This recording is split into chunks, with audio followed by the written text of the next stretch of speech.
Hi, I'm Rose Alcock, founder of VHRS, as well as a proud wife and mother of 2 boys. Exploring the depths of people practices is one of my greatest passions, and I'm thrilled to welcome you to the HR Insider series.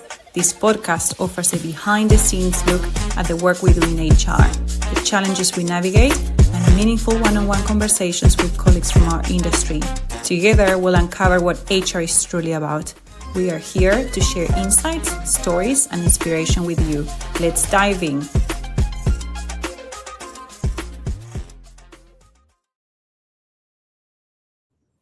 Hi, Claudia. I'm excited to have you here. This is one of those episodes where we just got to know each other because we're part of this network. And I'm excited to hear what you do. You know, from what I read and what you shared with me, it sounds really exciting. So I thought it would make like a really nice episode, but I'm going to be learning as we go. Awesome. Yeah, thank you so much for having me, Rose. I'm just as excited. Cool. Claudia, I'd love to hear from you, you know, your background in HR, what your company does, how you got into what you're currently doing, a little bit of that context for the conversation. It would be great.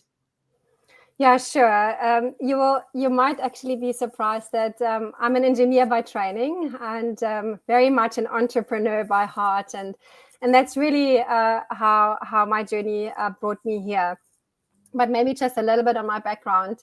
I'm a trained civil engineer, and for the first 4 years of my career, that's what I did. It was pretty fun times working on the construction site as a woman. Traveled the country. I'm actually a born German, so for me, traveling South Africa was also a wonderful experience.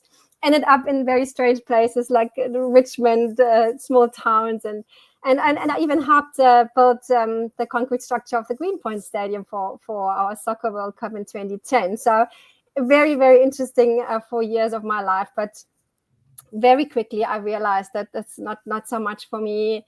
I'm also moved very quickly actually into a leadership role in my first 4 years. And that's where I started being exposed to, recruiting, training, growing, and managing talent. And but I had very much the appetite to start my own business. So that's really after the 4 years in my career, I started becoming an entrepreneur. My first business was a recruitment company. In fact, I was focusing on technical recruitment, and didn't have to not only worry about attracting and retaining my own talent, but how do I help matchmake talents for my clients. Didn't enjoy that all that much, to be very honest. It wasn't my cup of tea. And I decided to go back and study and strengthen my business acumen a little bit. And I needed to find a way to bridge industries. I didn't necessarily wanted to go back into engineering. And it was after my studies, I had a great opportunity to join NASPERS.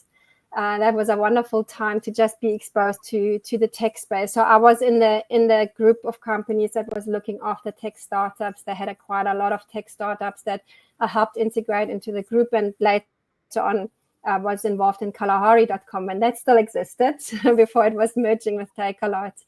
But yeah, to just bring this back to why we are sitting here today. I've been essentially a founder, an entrepreneur for the past 10 years. Founded many tech startups across many industries, you name it, insurtech, travel tech, in fintech, HR tech, workplace tech, and that's across different roles from founder to C-level manager and the tea lady. what all the things that you have to do. And that's what brought me to where I'm at now. So I'm a founder of My Bento. And My Bento is really a one of a kind, all-in-one workplace hub that bridges or brings together benefits, remuneration, and wellness to help teams and businesses thrive. And we specifically try to design it for South African businesses that want to boost engagement and retention with much less complexity and cost that comes with traditional HR. And and I guess that kind of area of benefits is why we are here together. And I hope that gives you enough information about where I am today. Yeah. That's so lovely to. I love hearing stories, in terms of how people get into HR. What angle, what needs they saw in the market. And I think you mentioned you're a foreigner. You've been living in South Africa for quite a while, I take, yeah, because you mentioned the so-called World Cup. So I had so Yes. and I can relate a little bit to that because I'm also a foreigner, and I think the journey of like kind of starting your own thing in South Africa. I think in particularly it's quite a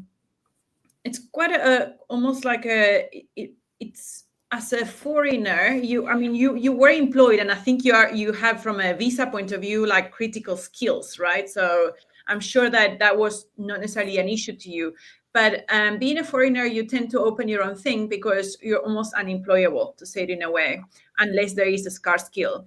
So we're kind of pushed to kind of be entrepreneurial in that regard, which it always turns, all the stories that I hear turns for like great initiatives. And obviously you also have this thing of how you look maybe at the market. You see needs differently, because you come from a different place.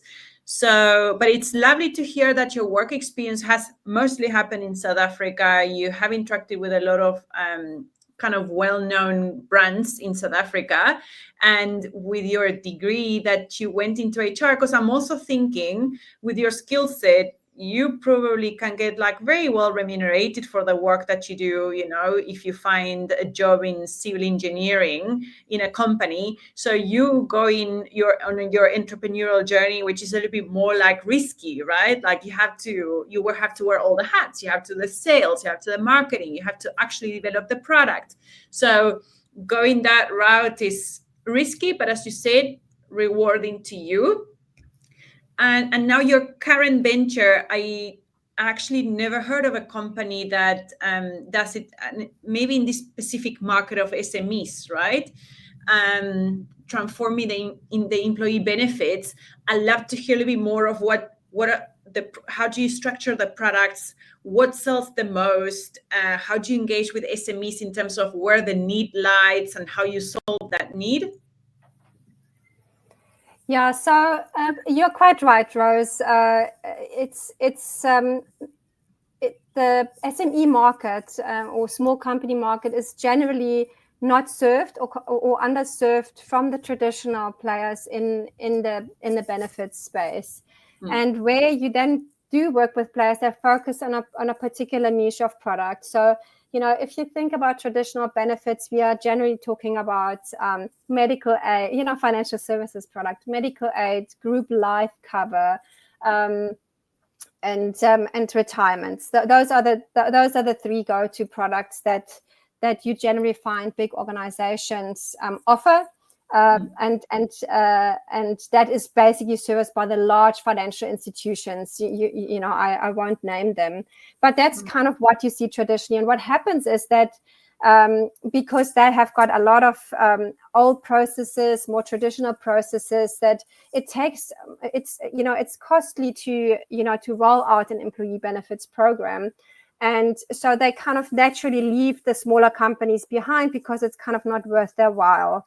And sort of this is really where technology can play a huge role in improving, innovating some of these processes, digitizing some of these processes to actually make it possible to serve this very underserved market. And we find that, just having experienced this over and over again in small companies and growing companies as an entrepreneur myself, like surely there must be something out there to help have a more attractive value proposition, employee value proposition, to attract talent, to make you able to compete with these large corporates that have these amazing salary packages and so on.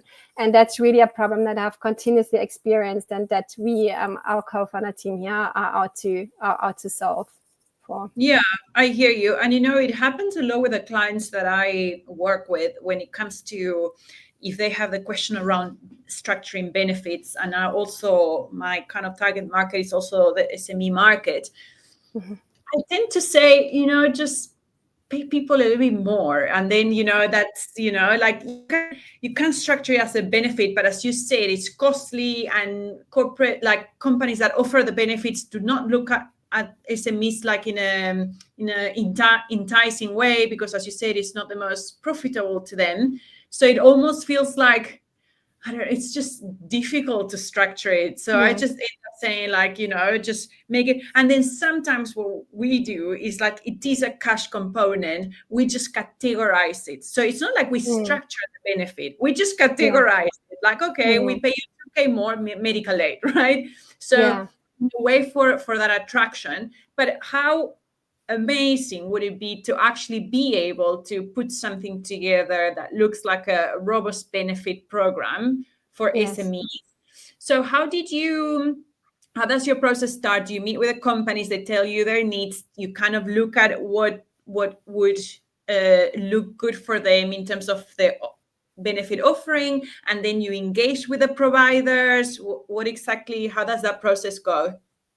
Yeah, I think I want to speak. Yeah, I'll go there now. I just want to speak to you just how much I feel and can relate to what you just mentioned. It's so complicated. Let's just offer, a little bit of a cash component and just showcase, we are thinking about it. We just can't afford it. And gosh, I remember the times, like in a particular startup where, I was recruiting for talent. It was one of my earlier startups, and still a lot of, to learn and insecurities. And I remember dreading these questions from the candidates, like, so do you offer employee benefits? And I knew, no, but, and then you kind of, explain why you don't. And it felt like so, and on top of that, you have a startup that's highly risky. You can't offer job security. Your salaries are kind of market related, sometimes under, because you only have that much money to play with.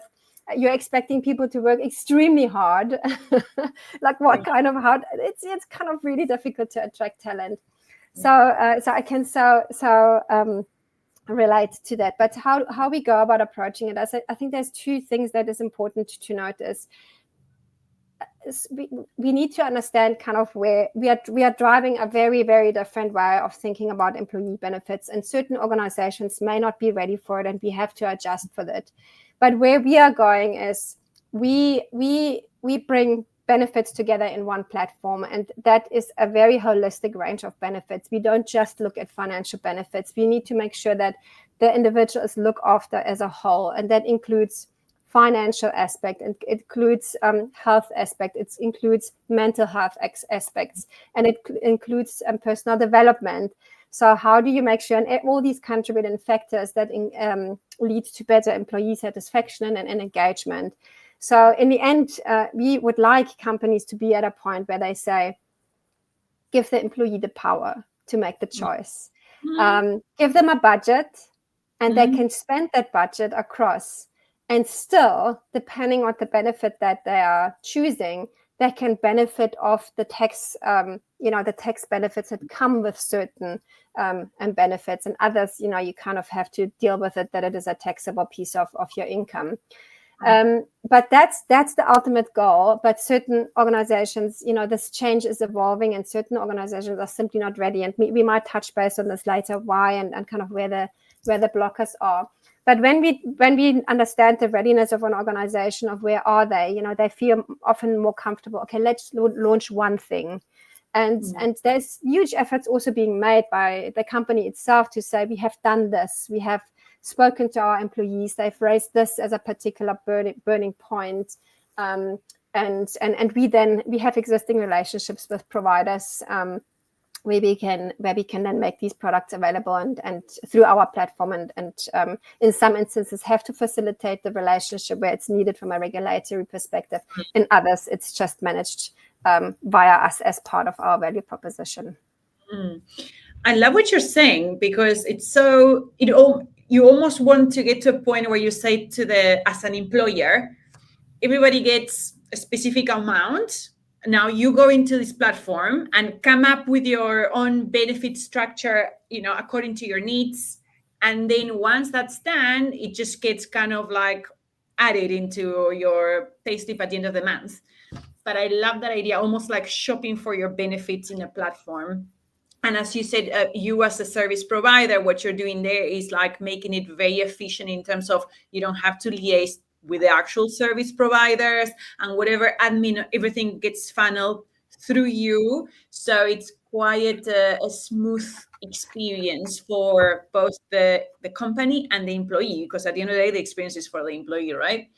Um, so yeah, it sounds super interesting, and I love the fact that you're looking at benefits, not only the financial benefits, but also benefits that relate to, like kind of adding to your your work and life experience, right? And that obviously they have a financial, connotation, but it's really not looking at it from a how you add enhance on a cost to company. You're looking at how you enhance the lifestyle of a person, right? So that sounds really. Exactly. And if you think about it, Rose, we are facing the fact that we have a workforce, a four generational workforce, with Gen Z having entered the workforce like about 5, 6, 7 years ago. And at the top, you have the baby boomers that are continuing to extend their careers because of, increased life expectancies and having to work longer. So now how do you cater for such like a four generational workforce and make sure that you give them what is meaningful to them? You can't just go in with one thing fits all, but yet how do you make this possible for an organization to make it viable? And I think one aspect is really also the self-service component. If you give people the power, the choice, and in fact, give them the responsibility to take care of it, then the administration is essentially done by the employee themselves through, and a platform that enables them to do so. I hear you. I absolutely love the concept. It's very creative. What made you rethink the way benefits is done? I think you touched a little bit in terms of you went through the experience of being employed, but I'd love to hear how you came up. Maybe it was you have this already in Germany, or was it just like really butting heads with the way it's done here, and you kind of got an inspiration? How did you kind of come up with it? Yeah, that's a good question. It was actually during a period, a specific experience that I had with one of the startups that I was involved in. And it was a very well-funded startup backed by corporate investment. And it was an incredible team. We really were after the best of the best. And these team members were hugely unique that we are trying to attract, mostly not on the job market.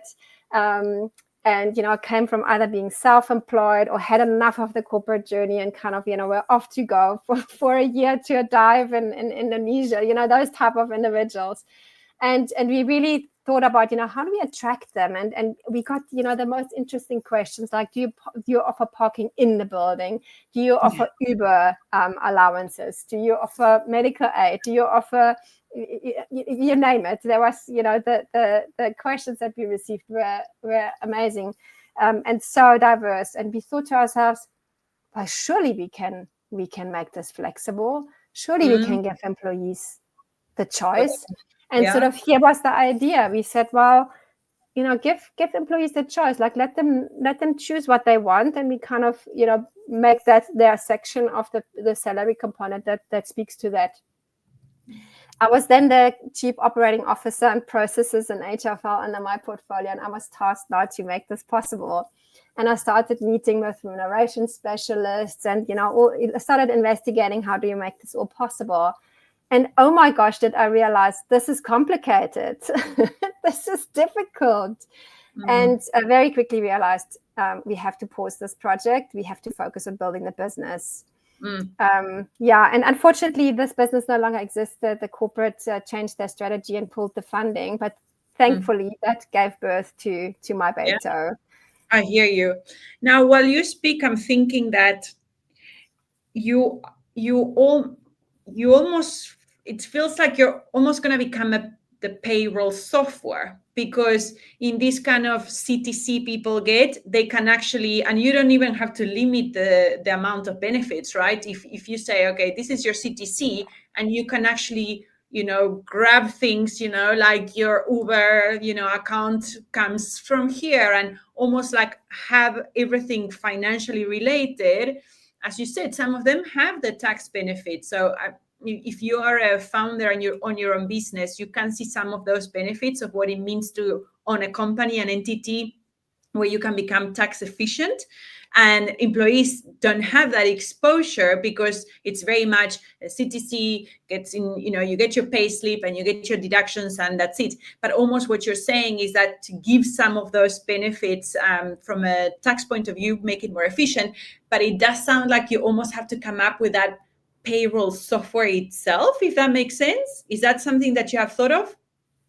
It's great that you're mentioning that point, and I can see that you immediately think about how to make this all possible. So yes, the answer is no. So we are not a payroll software provider at all. That's a very specific niche, but we do understand that it is important that that is seamless between our system and theirs, and that's why we have integrations with the payroll system. So immediately when we see something being changed, we communicate this back to the payroll system. So that's an absolute need. Else, you have got to be an administrative nightmare and syncing systems and so on. So yeah, a very, very good question. And yeah, because I get your point. Like you have to niche down in what you do because of the complexities around it, and you are solving the one problem. If you have to go and now, like as you said, you integrations, if you have to actually do it yourself, that then it's a different business that you're talking about. So exactly, yeah. And it's complex as is. We are a 4-year-old business, and we have come very, very far, but we still want to do so much more. There is still so much more things to solve for and make efficient and bring more benefits obviously on board. But we have kind of prioritized based on the most pressing needs, and kind of are very, very much guided by our clients. So we are very, very customer centric in terms of how we are shaping our roadmap, and work very closely with our existing clients and future clients, obviously.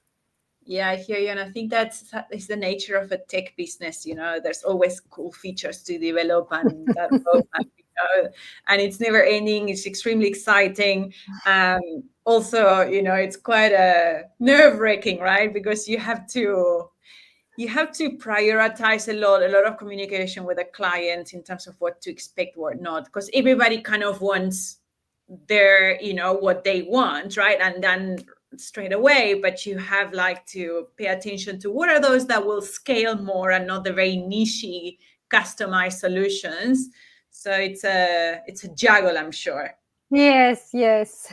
And especially, it's not just building the feature, it's making sure that we are selecting really top-notch providers. It's in the end, you cannot bring every possible solution into the platform. We see ourselves playing quite a important part in the curation of what products we make available, so that that we're developing a trusted brand in the sense of, okay, if it's on Bento, it's a good benefit, it's well priced, it's well looked after, it's good performing, the services are great, etc. So it's just making sure also that we have the most important and best products available on our platform, and we have those relationships. And obviously with time and more volume, we get obviously the benefits of scale here as well in terms of pricing. I hear you. And do you find that that you need almost like brokers or in order to communicate the benefits, or this is more like you mentioned it's a self-service, so you don't need a broker to explain the T's and C's of the product, or you don't work with a model like that? It's just really on your website, they will have all the information they need to see if they want that benefit or not. It's a hugely important question. So we are trying to make a lot of it self-service and discoverable for employees. But some of the decisions people are still nervous to make, especially, when it comes to how much do I save, or which medical aid cover is the best. And sometimes it really depends also on the type of person, the generation, etc. And sometimes I just feel there is that need to speak to a human being. And that is integrated into my Bento as well, to just have that option to reach out to a financial advisor to then help you with some of these decisions. I hear you. How are we going to deal with this in the future? It's still yet to be unpacked, but there's so much opportunity in terms of AI, and we've tested some of these AI models to just, have people be able to have these conversations. So, to be confirmed how this future unfolds. Yeah. No, that's exactly. So I'm in the process of changing my medical aid, and I had to compare plans, right? What I currently have, what I kind of wanted to go for, and I used ChatGPT, and it was very much saying, this is my plan, this is the one I'm planning to, and it drew a table of comparisons. So I had to go into the detail in terms of how many, critical illnesses does it cover, and you go into all the details of the two plans. It really helped me identify what is right for me at this stage of my life. And the very interesting thing was that then I said, me being, like a young, family, healthy family, then what you advise I should be taking. So I ended up even asking for that advice, and it told me this plan is better for you, the one I was going for, because of your criteria, right, and your risk profile. And I just found it that I was super impressed. And interestingly enough, I then go to my current medical aid and I said, listen, guys, I really have loved having you as my medical aid, but the reality is that I get a really, really enticing, cover with this other company. And then they reply saying, we're sad to see you go. By the way, if you want to compare the packages, here's the comparison of what you currently have and what you would be getting. And I'm like, guys, you're late. Like, that's literally the exercise that I had to do to decide what I was going for. Like, it's late now, I did that. And it kind of showed me how much you can do with technology, because obviously AI is taking all this information from their websites, right? That's where, and the fact that I was really one step ahead because of using AI, as opposed to them not picking up that I was, like they're losing me, right? At the, that, and then coming late with the information. And when I did check the information they sent me, it was accurate what ChatGPT had said, exactly the benefits. So it really does show you that, definitely advice. I probably it's regulated. You can't necessarily get financial advice from AI. Maybe it might be regulated, but for that personal research that I had to do to feel confident with my decision making, it was wonderful. Yeah. Interesting. See how the world changes and how we change in terms of, making decisions and so on. It's exciting and scary at the same time. Yeah.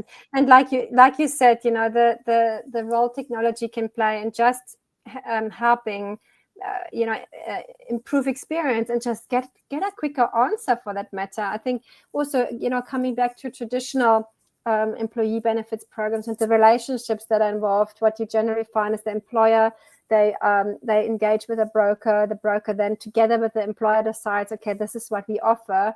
The employee doesn't have a choice in or doesn't have any involvement in that conversation. And then you kind of have to sign up when you join the company.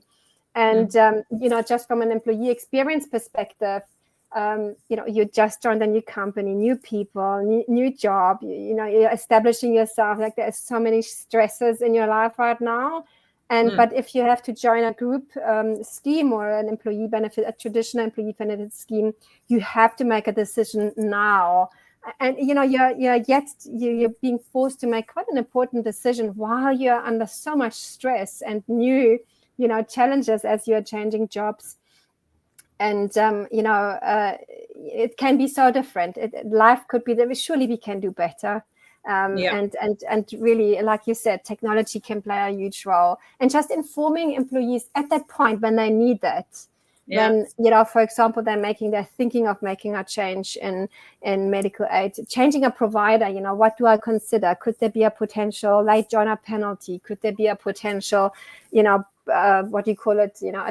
A year off, where you can't claim for certain benefits, etc. So all of these things, you can surface in an experience and not, here up front, read all of this, so you're ready to make the right choice. I so agree with you. Technology can be hugely helpful in bridging some of these gaps and challenges. Yeah, enhancing the experience. Yeah, so two thoughts there. One is that you are right. When I go through the experience of benefits when with clients in the onboarding process, it almost feels like employees feel like they don't have a choice in it, and they might want to question stuff, but they can't really, because it has already, that decision has been, made by the company. And it's tough because you kind of know that it is a benefit. Like as HR, you know the benefit, it's going to be better for them to have the benefit. But the fact that in the back of the employee mind, especially if we're talking about like an entry level, someone new to the workforce, that the cost to company, whatever cash they take out is really important to them. And then they in their mind, it's almost like they're doing this equation of like, I could be taking this in cash as opposed to a benefit that I might not really see the benefit of. It's always a tough conversation, to a point where it feels like, instead of being grateful to have benefits, they would rather, and it's just because it's been imposed. But I can think of the experience of you being like, this is your CTC, you handle what you want in benefits, and then, like start digging into like, am I better off if I take this, if I do it through the company, or and then doing that kind of thought process to arrive to what's best for you. That's you, then you get the buying, and it's being seen as a real benefit, if that makes sense. Yes, absolutely. And I think it's worthwhile mentioning, all of us founders, we actually have experience in the fintech space, and to some extent, we have been trying to grapple with the fact that many people are not good with money. Let's face it, we often make emotional decisions around money, and it's difficult to change behavior. It's especially when it involves money. Because you get this instant gratification when you buy yourself something, and only later feel bad about it, so you don't have that immediate learning effect. And deeply rooted, our passion is around, even though we are building this workplace and tech hub where you can bring together the benefits and the remuneration and wellness, we deeply think about how can we make sure that people make the right choices so that they can retire, so that they don't cash in on their RAs when they do change jobs.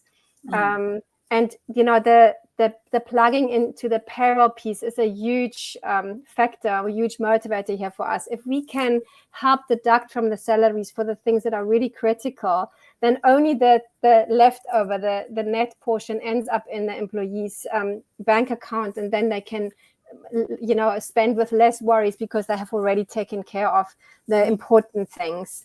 So we really think about this a lot. How can we play a critical role in ensuring that that individual is not only feeling great today and is healthy and financially healthy today, but also in the very future.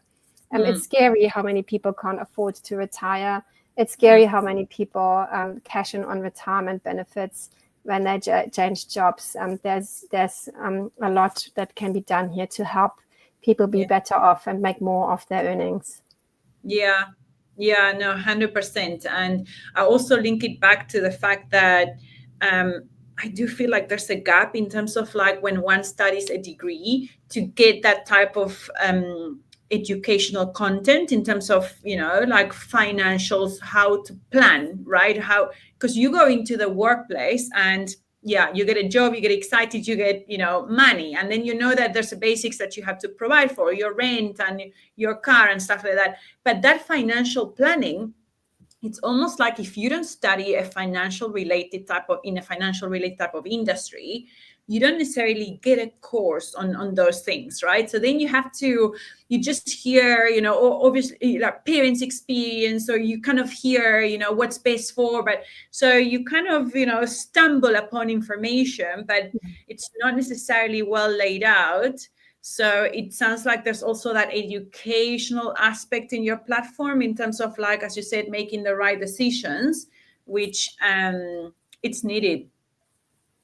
Yeah, absolutely. And again, we are there's huge improvements. I mean, at the moment we have this information available on our platform, but not as discoverable as we wanted. So it's more of, blog format, but that's long, the user experience has moved on. It's people wanting to engage with the content, like ask questions, etc.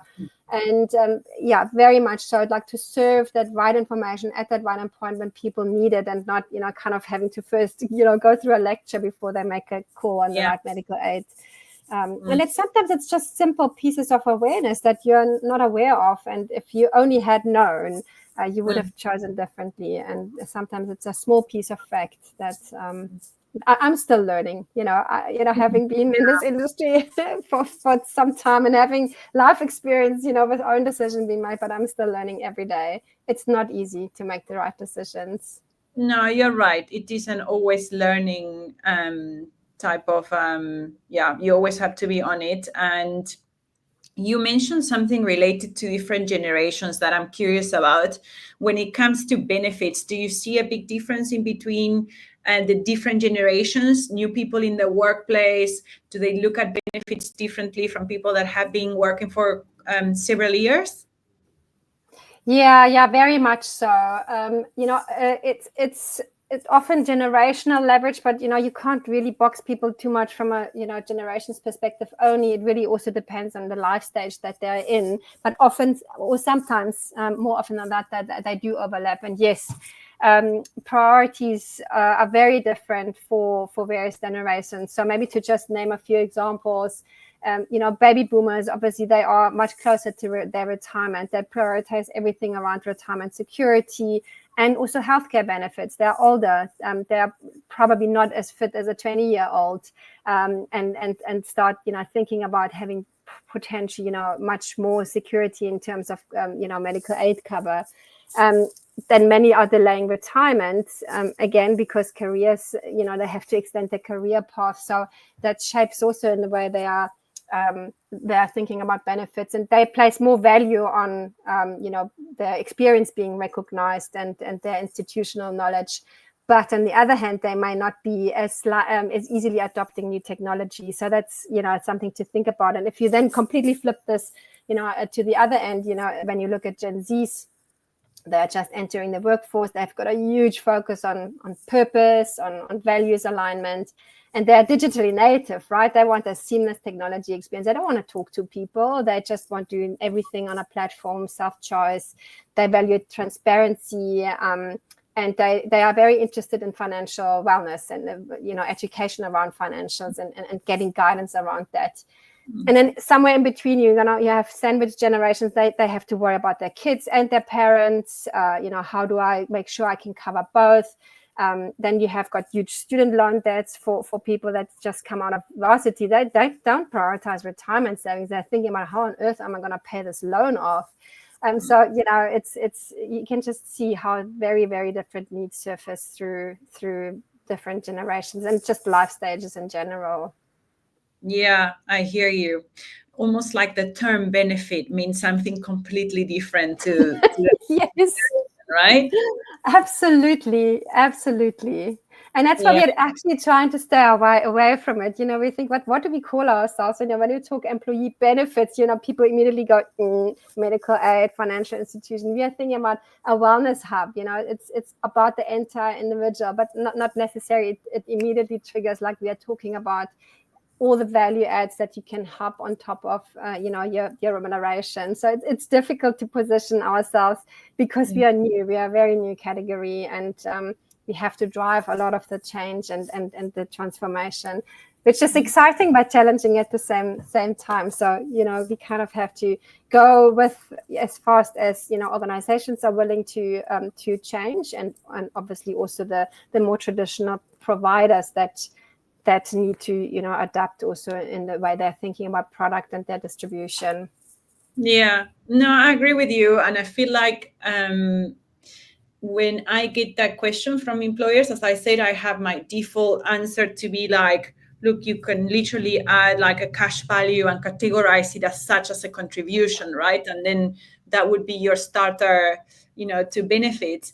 And it's just because I have not yet found the solution that I'm like, look how cool this is, where people can build their solutions, choose what they like. And I love that model, because I've seen how the previous model, where there's almost like group benefits, right, that get put in like straight away into, and they don't necessarily get valued, it gets questions. I do feel like, and maybe this is very South African specific, people are very zealous of this financial remuneration, right, in terms of what they take home, and they don't want other people making decisions over that. It is, at the end of the day, their money, and they want to be able to do what they want with it, right? So I've seen how it has this almost like opposite effect, where you give a package and it's not being appreciated, right, as a benefit. So I do think that what you're doing is great, because you're changing that kind of, there's a thought process, decision making involved, and then like a choice, right? So that's what I haven't seen benefits or companies doing, which is really, really nice. And to end off, I'd love to hear, what is the most creative benefit that you have in your offering, or you feel like companies have requested and that they go like, yeah, I like to offer that as a benefit? Oh my gosh, that's a difficult question. Put you on the spot. I think firstly, maybe to frame my answer a little bit is, what you're offering as benefits really shows also, and should need to reflect your company values. What is important to the organization, and that kind of also drives how you think about benefits and what you want to offer your employees. Is it about, you want really healthy employees, or you want, give a lot of freedom to your employees? That drives a little bit kind of how you think about benefits without, being too prescriptive. I love things like out the box thinking, where, we actually help the client to, we have a section in our app where you can bring your own content with, your own company policies. We meet every Friday at the bar to, end off the week, or lunch at work or so. And sometimes organizations didn't think, oh yeah, that is actually a benefit. And we started bringing this and surfacing that, and actually making the company realize, like, there is so much that you offer. It doesn't necessarily have to be this, hugely expensive medical aid contribution. And the one that I loved, that just comes to mind, I don't know why, it's maybe because I'm a pet person, but it was bring your pet to work. That's a benefit. My goodness me, I love it. What would I have given when I was still working from an office to bring my little four-legged friends with me to work? So yeah, I think that's kind of one that comes to mind right now. Yeah, and I hear you. That's more like, newer generations will have, this mindset of around what a benefit is, that it's not what the traditional kind of like connotation of a benefit is.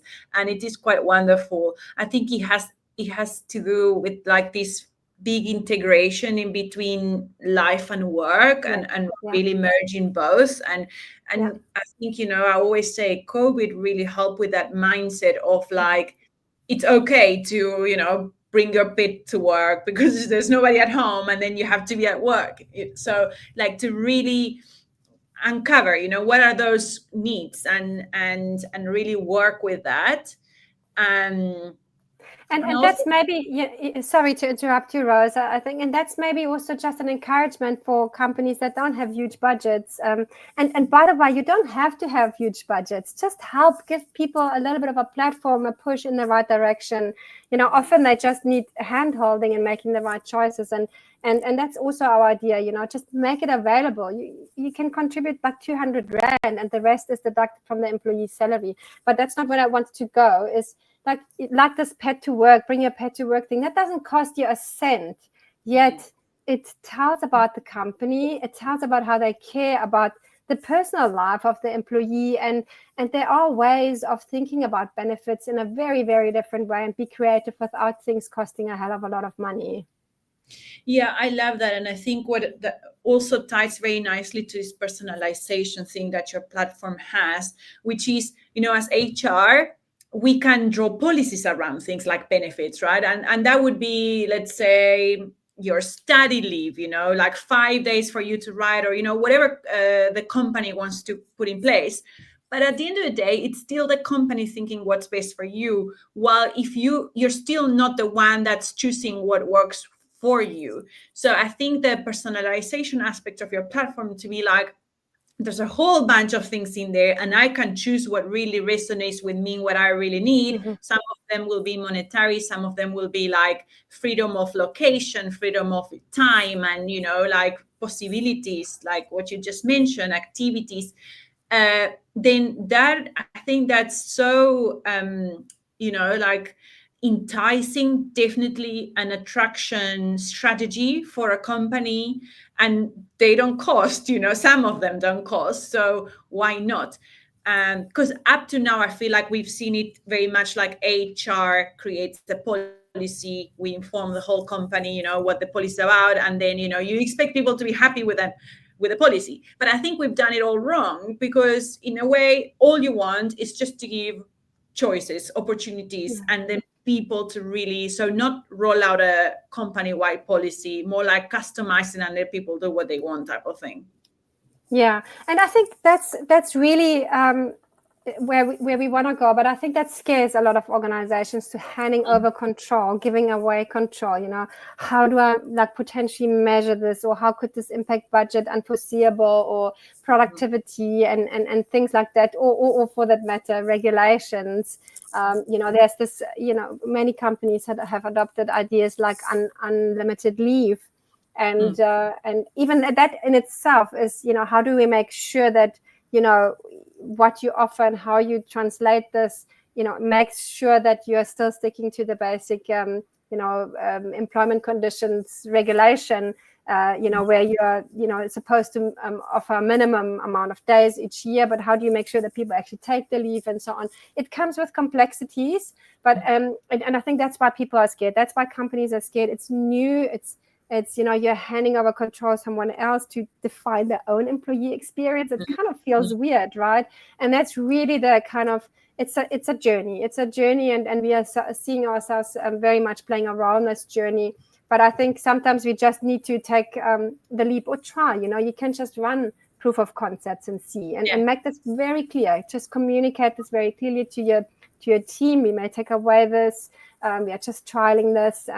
Because we've learned, this is kind of where things are going, but we don't quite know how we should be doing this. That's why we are doing X, Y, and Z. And people appreciate openness, transparency, and they are actually quite open to experimenting. You would be surprised. So yeah, that would be maybe also a little bit of piece of advice, but acknowledging that it is scary for sure. Yeah, no, I hear you, and I love it, and I find that that same conclusion that you arrived to, where people appreciate and are happy to give it a try, and full transparency, and I find the same with initiatives when we roll out new things, or performance management, hard conversations in performance management, or things like that. People just love having a good, honest talk, and trying to align and find kind of that common ground type of thing. So I'm sure it is the same that you experience when it comes to these things. They don't expect that you're going to get it completely right, and it's going to be, they just know the company's trying their best, and for in their best interest, and they're willing to to go with it. So thank you so much for that, Claudia. This was really, really interesting. I think you're like on the dot when it comes to relooking at, as you said, the employee experience, and that kind of customized way to be doing it. So again, it's like turning that conversation around, which in return, it does add complexities, as you said, but I think in return, it's less onerous on the employer, right? As long as you have the right platform and setup to make it all work. At the end of the day, if you think about it, it also eases the role of the HR teams, and because then eventually people are going to be happier with what they choose, and that will create enhanced employee experiences. So I'm definitely going to check your offering and be talking to clients about it. But thank you so much. That was really, really great to hear from you and what you're doing. Thank you very much for your time. I really enjoyed our conversation, Rose, and yeah, all the best. And thank you also to the listeners. Cool. Thank you, Claudia. Have a lovely day. You too. Thanks a lot. Bye. Bye.